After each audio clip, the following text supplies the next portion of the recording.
Hey everybody, what's up? Welcome back to the Pit Lane Italian Grand Prix sprint race weekend. We're going to be recapping and getting my general reactions to the sprint race for 2021 at Monza. It was pretty eventful, I guess.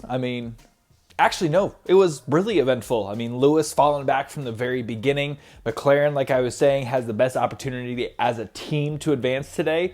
Max going to be starting from pole, Danny, Rick in second. We're going to get to all of that. Before we go any farther, if you could hit that like button, subscribe button, drop a comment, hit that notification bell. It really helps the algorithm. I am much more awake than I was for yesterday's video. It was a long day and I just realized like, oh shit, there was qualifying today. So after my day at work, I forgot to make it. So here we are. And let's just get into it all. Okay, so before we really even get into the race, why the pictures with the sprinter at the beginning? Like, at least to me, some people that get to that level of athleticism has a level of cringiness to it that I don't necessarily vibe with. Like, I understand, like you worked really hard to get there and everything, but sometimes you can say no. Who walks up to somebody like, hey, I have a great idea. We're gonna stall a race that's gonna be seen by millions. And the cameras are just gonna be on you, and you're gonna be in front of everybody. We're just gonna take pictures of you looking really fast next to the race cars. What do you think? Am I gonna look like an asshole? Absolutely. Say no.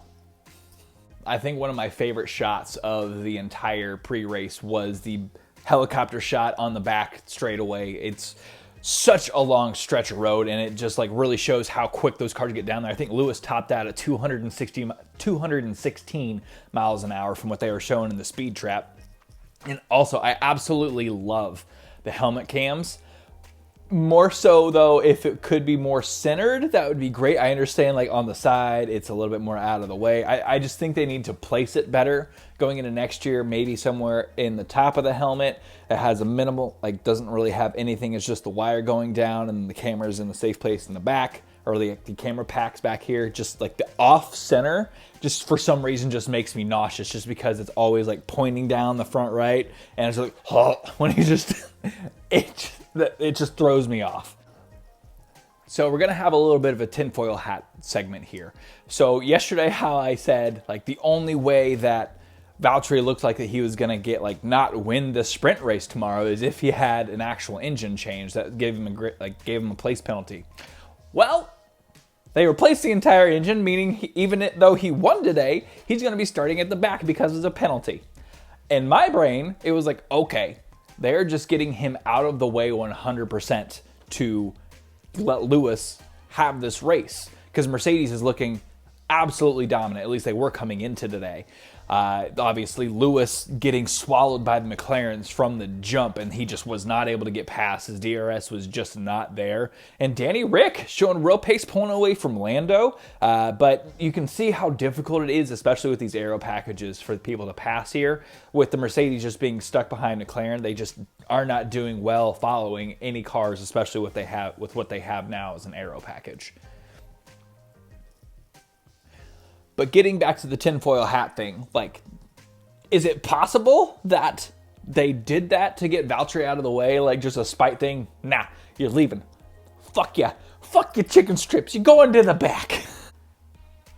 Well, no, because I think I'm talking myself out of this argument in mid-video. Like, they would have just let Lewis go past at some point in time if Valtteri had pulled that far ahead for the championship. Unless they didn't think Valtteri would do it, so then they sent him to the back and they thought that he would just ignore it. Maybe. Who knows? Tinfoil hat on, off, you decide. So we have the start. Lewis absolutely swallowed up from the beginning. Like, he just got stuck. He just did not have a good launch, and Mercedes has not been doing well in the sprint races. Valtteri took off, go around the first corner. Gasly clipped the back of one of the McLarens. I think it was Danny Rick, and it destroyed his front wing. And they're going around one of the fastest like right-handers on the entire track, and the wing just shoots out underneath the car, and he just goes off. Thankfully, The safety track did what it was supposed to do. The hit wasn't too bad. Gasly looked fine. Yuki also had a damaged front nose, so that was when he collided with Kubica.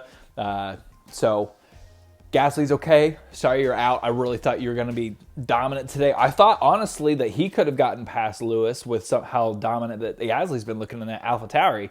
Lewis just did not look like he had the pace today. Was not able to get around Lando Norris at all. But with the race restart after the yellow, Valtteri took off. Perfect timing. Left Max out there on an island. He just was able to get out of the slipstream zone, and he was just gone. Max never recovered. And I think at that point, Red Bull was just like, listen, we are at a point where we're going to be starting on pole. Lewis Hamilton's not going to be getting any points anytime soon today, so we'll just settle for the 2, get the 2 points instead of the 3 points and risk going after Valtteri. We're just going to give it to Valtteri. I know he wanted more. You could hear Max saying that he was disappointed, but I'm assuming that was a team decision, which honestly in that situation, I think is the smart way to go. But with the Lewis situation, like, it's Lewis Hamilton. Like, I heard Brundle saying, like, there's no reason for Lewis to pass. I get that, but he's in a very bad spot behind those McLarens. I thought that Lewis was going to fight more. I thought he was going to take more risks. Like, it's Lewis Hamilton. Needs to do everything he can to get past Red Bull for the championship. I mean, he's going to be starting 4th because Valtteri obviously won, but it's starting in last. So we're going to have Max, Danny Rick, Lando, Lewis, all in the starting 4, which it's going to be quite an interesting start. We'll see. Shit, McLaren might be able to just jump Max all of a sudden, swallow him up, and McLaren doing his best Giga Kubica impression, like just blocking the entire track. Like, I thought he did a great job. Something I didn't know before the broadcast today is that Aston Martin did not choose to develop a Monza package. So they're just running normal aero, which explains why they're struggling so bad at this particular track. But they literally have nothing for the speed. Like, you see the other cars, they have such tiny wangs. They got tiny little wangs on the back. And spoiler alert, if you don't have a smaller spoiler, you're not going to go as fast. Antonio Giovinazzi doing everything that he can today. He's starting P8 tomorrow. So congratulations, F1 Jesus. Very proud of you. Very proud. He wants to stay with Alpha. You can tell. And honestly, like, where he's placing right now, like, why would you not? He's improving, and you have Valtteri coming in next year. Like, especially with the new regulations, they could be one of the new mid teams. Like, they could be right up there with Ferrari very quickly, which I know it's technically the feeder team that goes in the Ferrari, but why would they not keep Giovinazzi another year, especially with a new car? I mean, I think that's the smart way to go. I know they have tons of other drivers coming up through the ranks. I mean, you got Mick Schumacher, but it doesn't look like either of them are going to be leaving Haas next year. So going into tomorrow, I think Max will be able to pull away from the McLarens if he doesn't get swallowed up in that first corner. We'll see if somebody gets taken out in that first corner. Monza is notorious for that first hairpin chicane to cause all of the problems. If McLaren's able to get past, I don't see how, unless Danny Rick is just so far ahead and they're more worried about, well, no, Lando, he's going to be solid. He's going to pass Valtteri again for P3, so they might just leave Danny Rick out there and not do anything if they can get up. Lando did very well blocking for the time they had, so it's going to come down to the timing of the pit stops. Who knows? Like, if McLaren gets up there, they could hold him off. I mean, Lewis was not able to get around Lando. They could probably do the same for Red Bull, especially with the aero packages. They might not be able to hold on to the ground. We'll see what happens. I think if McLaren gets a good jump like they did today, that we could see a very interesting race. I think ultimately Max is going to win this one. Lewis looked like he was really struggling, and it's literally the race to turn 1. Like, that is what this is. Race to turn 1, I think, will pretty much determine how the rest of the race is going to go.